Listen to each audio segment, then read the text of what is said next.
Hello and welcome back to the Rise and Shine podcast. I'm your host, Haley Jacob, and today we're going to be continuing learning about the story of David. So grab your coffee, find your comfiest chair, and let's rise and shine.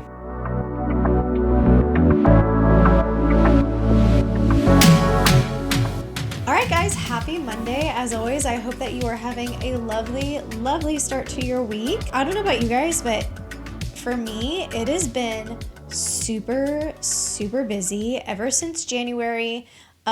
December is always really busy for music teachers, December and January, but this has been extra crazy, lots of stuff going on, and it can be easy to let reading your word and spending time with the Lord become something that's put on the back burner. It can be really easy to do that in these busy seasons, and I'm reminding myself and encouraging you to not let that happen, because it can kind of happen and we not even realize it in the blink of an eye, and you're like, oh my gosh, it's been a week since I've read my Bible, or it's been 2 weeks since I've sat down and spent time in prayer, or whatever it is. So this is me just encouraging you and reminding myself, because life has been so busy, that we really need to make that time to slow down and spend time with Jesus, because ultimately when times are busy, He is who gives us that peace. He is who gives us that rest. And He is who gives us the strength to do those things that we need to do, to handle those things that life throws at us. He is the one that gives us that strength. So that's just a reminder for you guys today. Like I said, today we're going to be continuing the story of David. We kind of started the story of David a couple weeks ago, and we read about David being anointed as king and chosen as king by Samuel, and we talked about David and Goliath. And so at this point in his story, he's not yet king, but he has been chosen and anointed by Samuel to become king. And we're just going to read through this kind of like we do. We're just going to read a couple chapters, maybe stop and talk about it a little bit. But I really want to continue with David's life, because his life is so encouraging for us believers as today. He wrote a bunch of the Psalms, and the Psalms is kind of where we go when we need refreshing. The Psalms is where we go when we need encouragement for our souls. And so I think it's good to read about David's life and what he was going through when he wrote some of these Psalms. Not all of them were written by David, but he wrote quite a bit of them.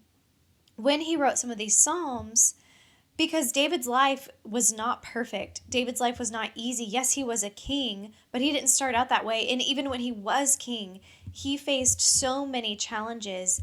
And sometimes we can wonder, God, why am I facing so many challenges? I've put you first. I'm praying. I'm seeking your will. I want your will. I'm spending time with you. Why is there so much pushback right now? Why am I struggling so hard in these areas?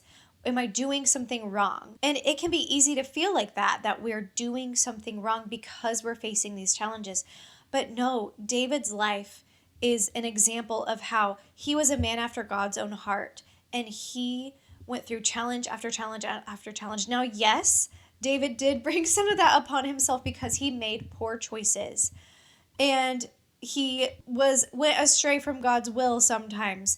But God always, because he was a man after God's own heart, God always brought him back onto the straight and narrow path. And so it's just really encouraging to look at somebody like David, who is a Bible hero, and be like, oh, yeah, he went through struggles too. Oh, yeah, he made mistakes too. But look at what God did through him.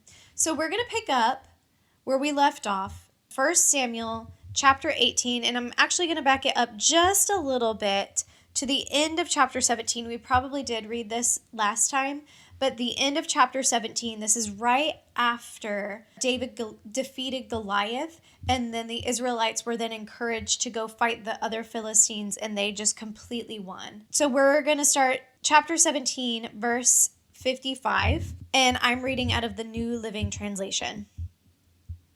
As Saul watched David go out to fight the Philistine, he asked Abner, the commander of his army, "Abner, whose son is this young man?" "I really don't know," Abner declared. "Well, find out who he is," the king told him.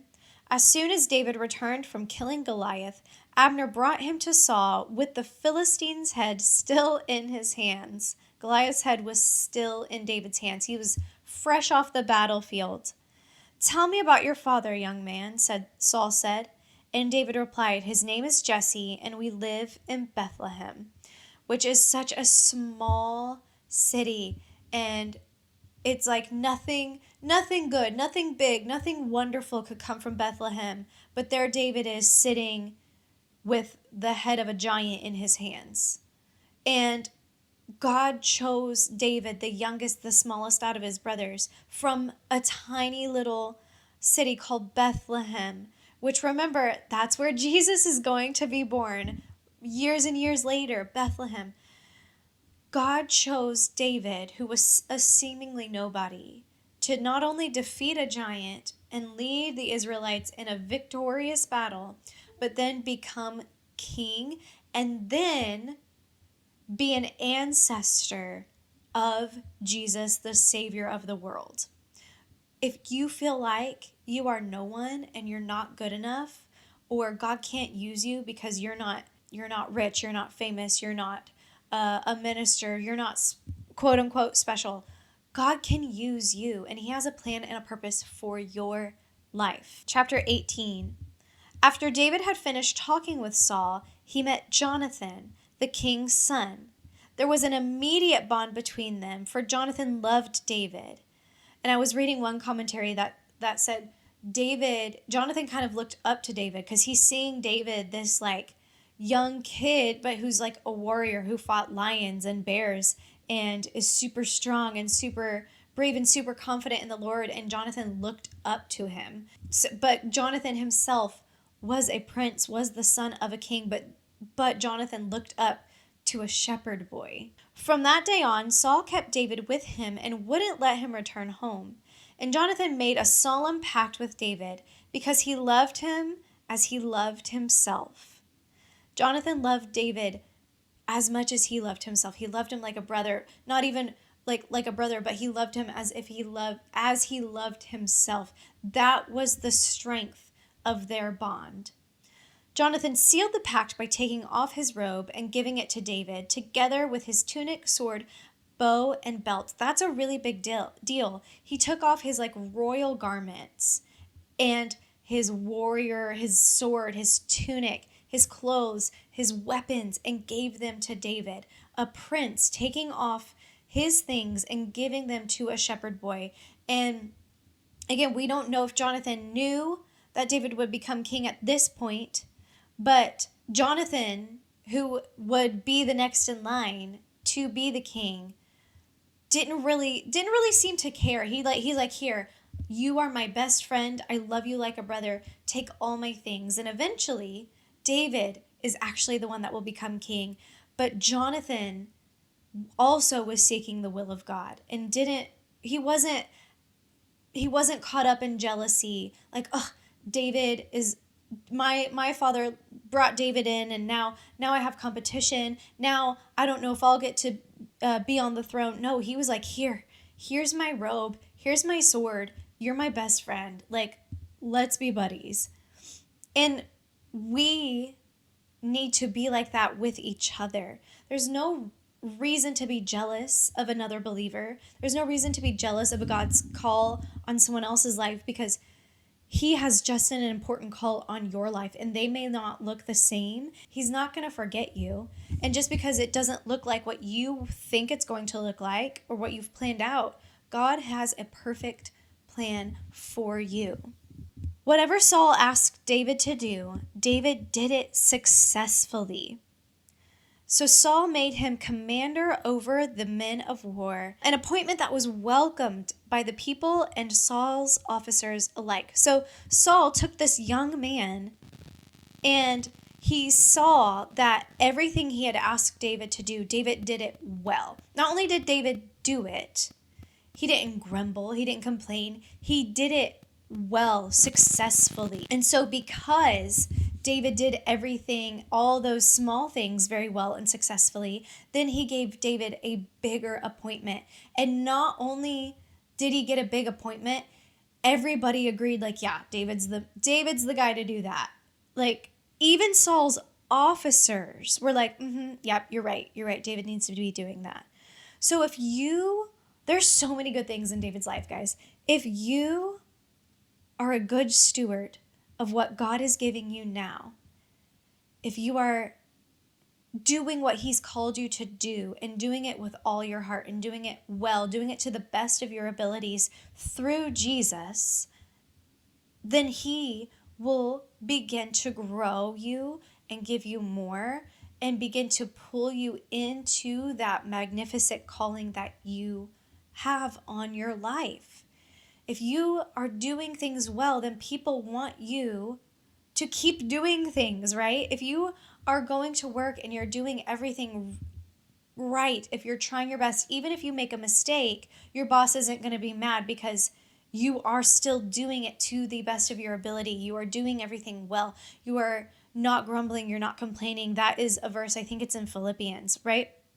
Paul was talking about that. Do everything without grumbling or complaining. It looks like this is what David did.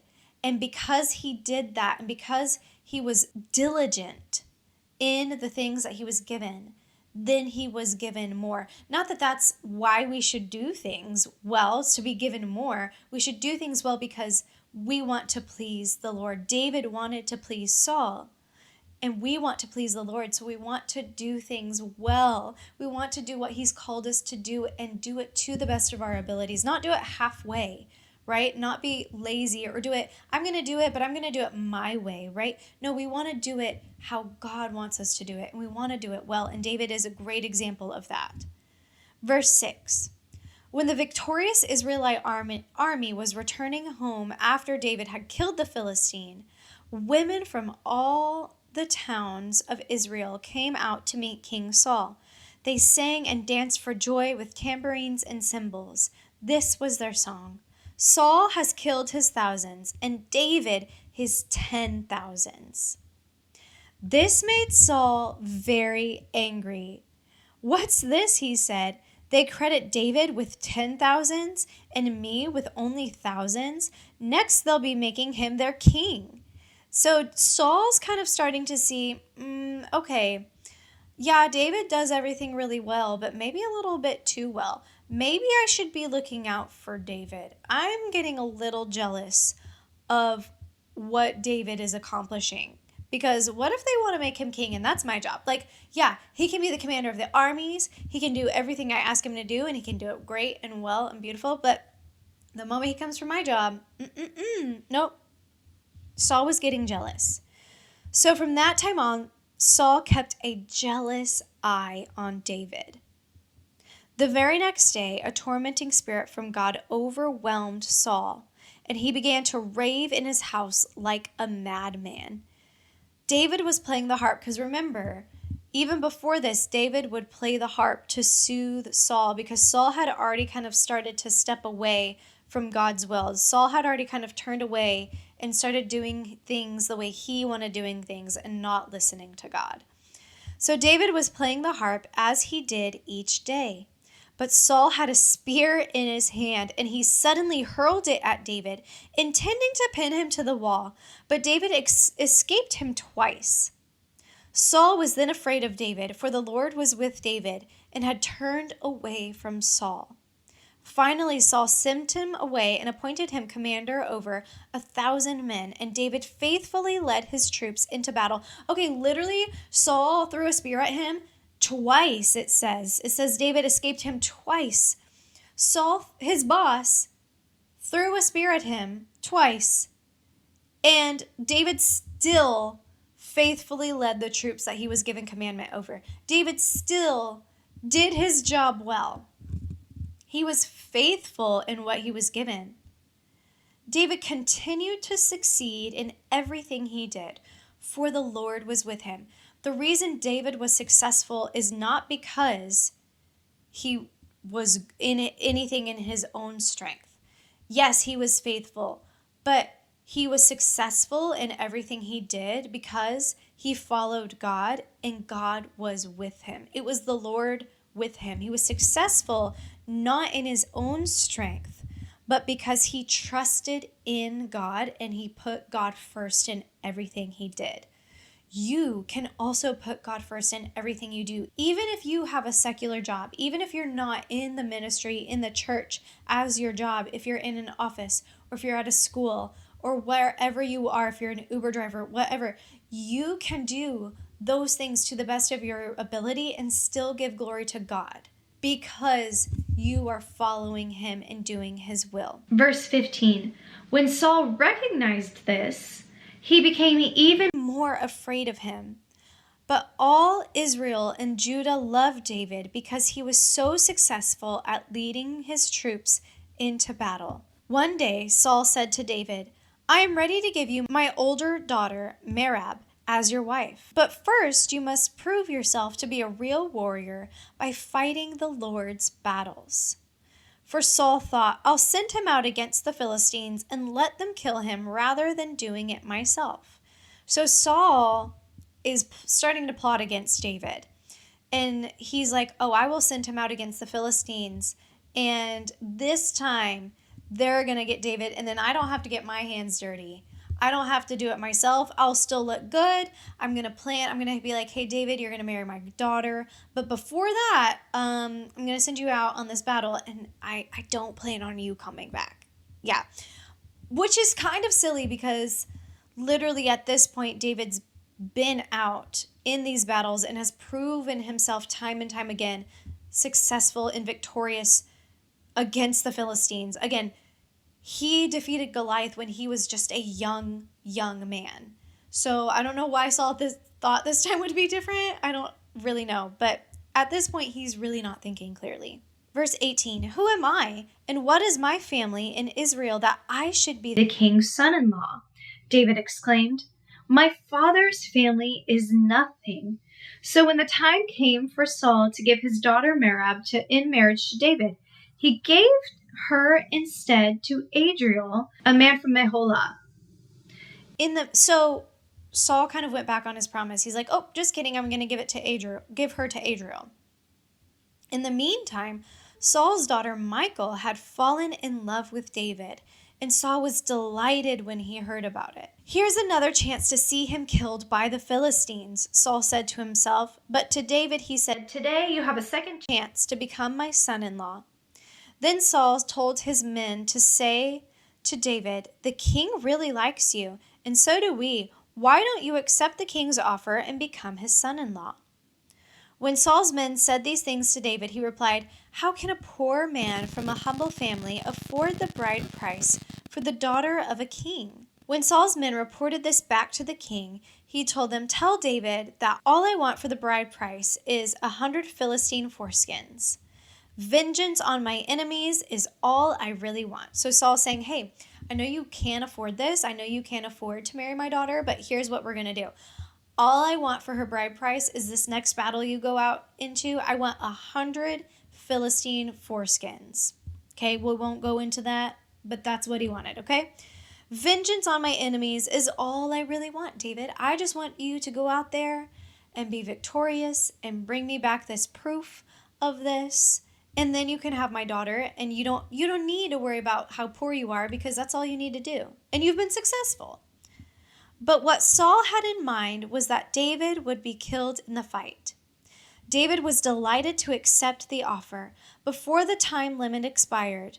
He and his men went out and killed 200 Philistines. Then David fulfilled the king's requirement by presenting all their foreskins to him, so he even doubled it. So Saul gave his daughter Michal to David to be his wife. When Saul realized that the Lord was with David and how much his daughter Michal loved him, Saul became even more afraid of him. He keeps getting more and more afraid because he keeps saying, oh my goodness, like the Lord really is with David. This is becoming, now my daughter's in love with him, and now I've given her in marriage and she's actually in love with him. What am I supposed to do now? And he remained David's enemy for the rest of his life. Every time the commanders of the Philistines attacked, David was more successful against them than all the rest of Saul's officers. So David's name became very famous. So at this point, David has proven himself time and time and time again to Saul, proven not only his successfulness, but proven who he is and who God has called him to be. And again, remember, Saul started out the chosen king, but he chose to turn his back on God, and he chose to do things his own way. He chose to let that selfishness, that pridefulness win. And now he's seeing that, okay, God has chosen someone else. God is still going to win. And even though Saul's doing whatever he can, he is not going to win. And he's starting to realize that. He's starting to really let that jealousy sink in. Okay, chapter 19. Saul now urged his servants and his son Jonathan to assassinate David.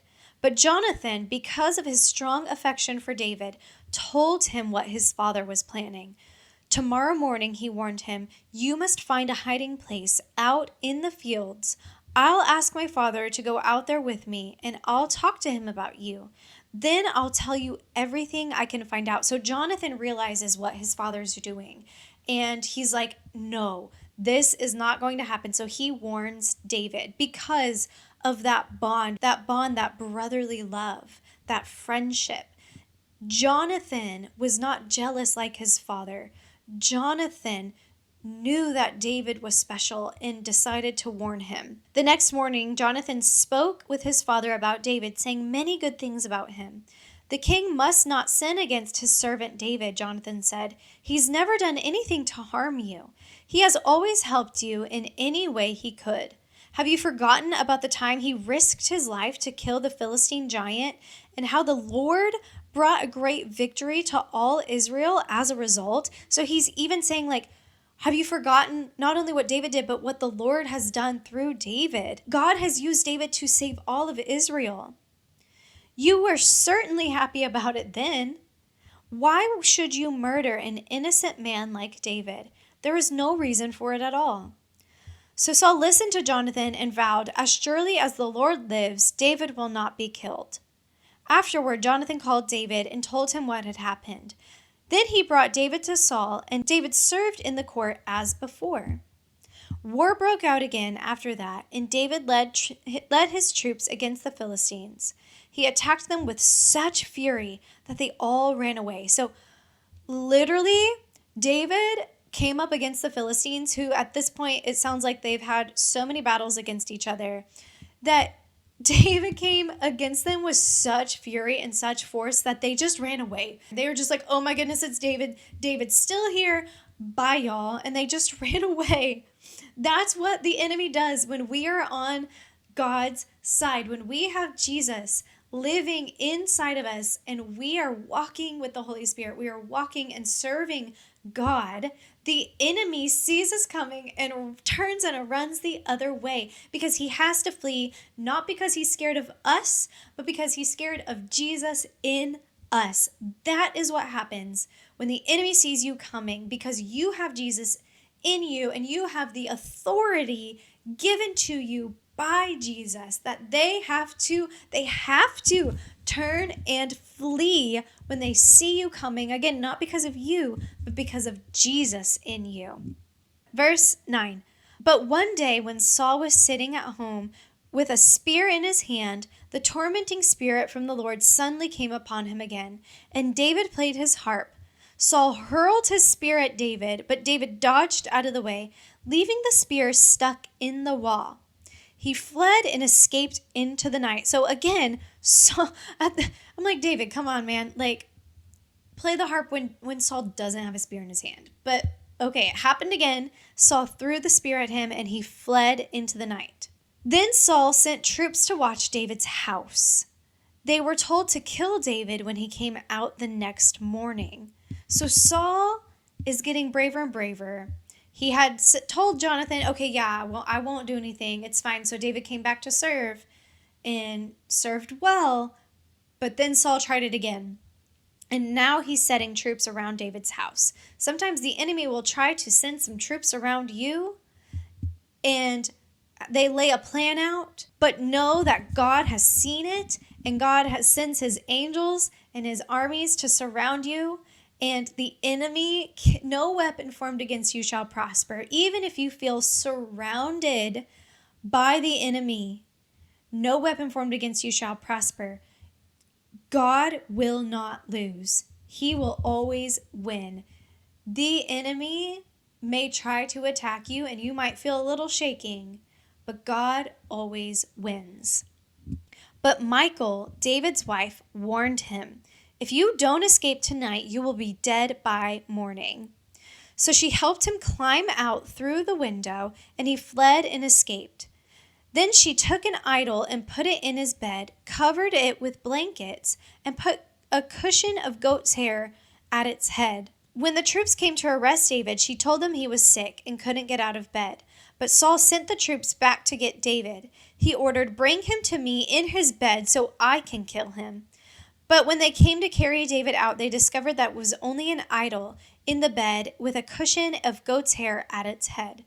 "Why have you betrayed me like this and let my enemy escape?" Saul demanded Michal. "I had to," Michal replied. "He threatened to kill me if I didn't help him," which that's a lie, right? She warned him, but that she now is lying to Saul about why she helped David. So David escaped and went to Ramah to see Samuel, and he told him all that Saul had done to him. Then Samuel took David with him to live at Naioth. When the report reached Saul that David was in Naioth in Ramah, he sent troops to capture him.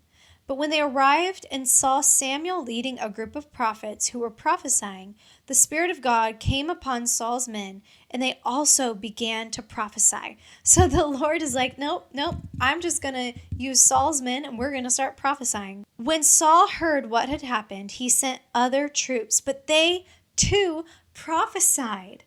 The same thing happened a third time. Finally, Saul himself went to Ramah and arrived at the great well at Sikku. "Where are Samuel and David?" he demanded. "They are at Naioth in Ramah," someone told him.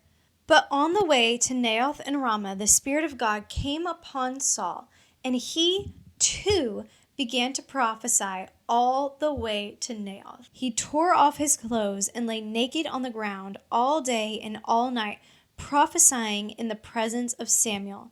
The people who were watching exclaimed, "What?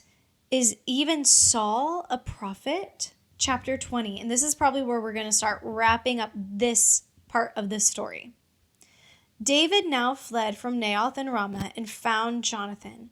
"What have I done?" he exclaimed. "What is my crime? How have I offended your father that he is so determined to kill me?" Sometimes, again, like I said at the top of this episode, sometimes we think, what am I doing wrong? Why are all these things coming against me? Why am I facing so many battles, so many struggles?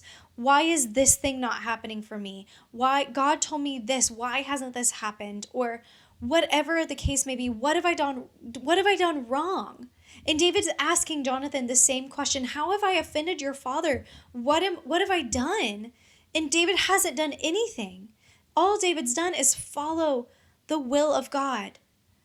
And you yourself have not done anything. Yes, there are times where we go astray or we make mistakes, but the enemy is going to come against you because he doesn't want you to succeed. He doesn't want God's will and God's plan to succeed. So he's going to throw everything he can at you to try to get you off course, to try to get you to feel defeated, to try to get you to give up. That's why you might be feeling like you were walking through storms.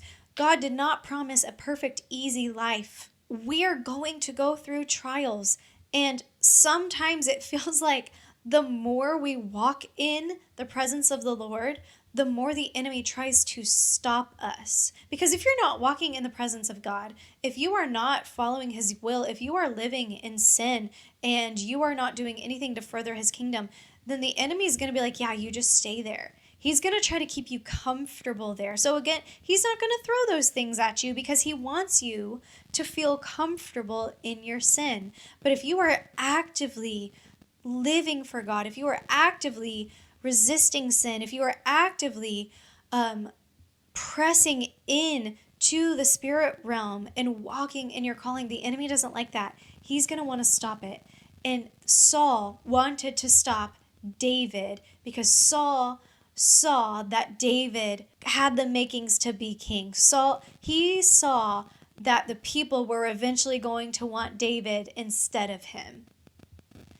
Verse 2, "That's not true," Jonathan protested. "You are not going to die. He always tells me everything he's going to do, even the little things. I know my father wouldn't hide something like this from me. It just isn't so." So Jonathan's kind of in denial at this point, but he's also probably trying to encourage David. Then David took an oath before Jonathan and said, "Your father knows perfectly well about our friendship. So he has said to himself, 'I won't tell Jonathan.' Why should I hurt him? But I swear to you that I am only a step away from death. I swear it by the Lord and by your own soul." David's like, "No, you don't get it. Your dad knows that we're best friends. So why would he tell you his plan to get rid of me? Because he knows that you would come and warn me." "Tell me what I can do to help you," Jonathan exclaimed. So at that point, Jonathan's like, "Okay, I believe you. I don't want this to happen. No matter what my father says, no matter what my father does, how can I help you?" David replied, "Tomorrow we celebrate the new moon festival. I've always eaten with the king on this occasion, but tomorrow I'll hide in the field and stay there until the evening of the third day. If your father asks where I am, tell him I asked permission to go home to Bethlehem for an annual family sacrifice. If he says fine, you will know all is well. But if he is angry and loses his temper, you will know he is determined to kill me. Show me this loyalty as my sworn friend, for we made a solemn pact before the Lord, or kill me yourself if I have sinned against your father, but please don't betray me to him." "Never," Jonathan exclaimed. "You know that if I had the slightest notion my father was planning to kill you, I would tell you at once." Then David asked, "How will I know whether or not your father is angry?" "Come out to the field with me," Jonathan replied, and they went out there together. Then Jonathan told David, "I promise by the Lord, the God of Israel, that by this time tomorrow or the next day at the latest, I will talk to my father and let you know at once how he feels about you. If he speaks favorably about you, I will let you know. But if he is angry and wants you killed, may the Lord strike me and even kill me if I don't warn you, so you can escape and live. May the Lord be with you as he used to be by my father. And may you treat me with the faithful love of the Lord as long as I live. But if I die, treat my family with this faithful love, even when the Lord destroys all of your enemies from the face of the earth." So Jonathan made a solemn pact with David, saying, "May the Lord destroy all your enemies." And Jonathan made David reaffirm his vow of friendship again, for Jonathan loved David as he loved himself. Then Jonathan said, "Tomorrow we will celebrate the new moon festival. You will be missed when your place at the table is empty. The day after tomorrow, toward evening, go to the place where you hid before, and wait there by the stone pile. I will come out and shoot 3 arrows to the side of the stone pile as though I were shooting a target. Then I will send a boy to bring the arrows back. If you hear me tell him, 'They are on this side,' then you will know as surely as the Lord lives that all is well and there is no trouble. But if I tell him, 'Go farther,' the arrows are still ahead of you. Then it will mean that you must leave immediately, for the Lord is sending you away. And may the Lord make us keep our promises to each other, for he has witnessed them." So David hid himself in the field, and when the new moon festival began, the king sat down to eat. He sat at his usual place against the wall, with Jonathan sitting opposite him and Abner beside him, but David's place was empty. Saul didn't say anything about it that day, for he said to himself, something must have made David ceremonially unclean. But when David's place was empty again the next day, Saul asked Jonathan, "Why hasn't the son of Jesse been here for the meal either yesterday or today?" Jonathan replied, "David earnestly asked me if he could go to Bethlehem. He said, 'Please let me go, for we are having a family sacrifice. My brother demanded that I be there. So please let me get away to see my brothers. That's why he isn't here at the king's table.'" Saul boiled with rage at Jonathan. "You stupid son of a whore," he swore at him. "Do you not think I don't know that you want him to be king in your place, shaming yourself and your mother?" So Saul's like, "I know that you don't want to be king and that you want David to be king instead. That's shameful. As long as that son of Jesse is alive, you'll never be king. Now go and get him so I can kill him." So he flat out tells Jonathan, "Yeah, this is what I want to do." "But why should he be put to death?" Jonathan asked his father. "What has he done?" Then Saul hurled his spear at Somebody takes this spear from Saul, please. Somebody take the spear from Saul. Then Saul hurled his spear at Jonathan, intending to kill him, his own son. So at last Jonathan realized that his father was really determined to kill David. Jonathan left the table in fierce anger and refused to eat on that second day of the festival, for he was crushed by his father's shameful behavior toward David. The next morning, as agreed, Jonathan went out into the field and took a young boy with him to gather his arrows. "Start running," he told the boy, "so you can find the arrows as I shoot them." The boy ran, and Jonathan shot an arrow beyond him. When the boy had almost reached the arrow, Jonathan shouted, "The arrow is still ahead of you. Hurry, hurry, don't wait." So the boy quickly gathered up the arrows and ran back to his master. He, of course, suspected nothing. Only Jonathan and David understood the signal. Then Jonathan gave his bow and arrows to the boy and told him to take them back down. As soon as the boy was gone, David came out from where he had been hiding near the stone pile. Then David bowed 3 times to Jonathan, with his face to the ground. Both of them were in tears as they embraced each other and said goodbye, especially David. At last Jonathan said to David, "Go in peace, for we have sworn loyalty to each other in the Lord's name. The Lord is the witness of a bond between us and our children forever." Then David left, and Jonathan returned to the town. So that is where we're going to stop today. It is chock full of all kinds of drama, intenseness, and even encouragement to us as believers. David went through so much. He was the subject of some fierce and intense jealousy and anger, and his life was in danger. But God sent him Jonathan to be his best friend, to encourage him, to uplift him, and not only that, to save him, right? God is not going to leave you high and dry when in these times when we feel like, what have I done wrong? Lord, I don't know what I've done to cause this silence from you. I don't know what I've done to cause all these things to happen to me. It's not you. Just like we can't earn our way to salvation, our salvation is not based on things we do, right? Like, oh, you made a mistake. Okay. Oh, you made a mistake. Now, all these bad things are going to happen to you. No, we made a mistake and there might be some consequences of that mistake, but that doesn't mean we've lost our salvation. That doesn't mean God just totally forgets about us. Thankfully, because then we would all lose our salvation when we make a mistake, right? No, Jesus died on the cross and forgave our sins. And that is how we have our salvation. Now, we want to please him. We want to do our best, just like David was successful in everything he did. We want to do our best and be successful in the things that God has given to us. But even when we feel, why is this happening? Or we feel surrounded, or we feel like it's just one blow after the other, God is making a way for you. He's not left you. He is with you always, and he is making a way through it. All you have to do is follow him and keep listening to his voice.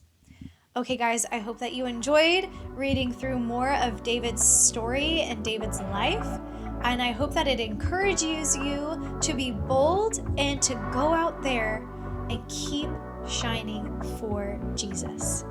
Bye, guys.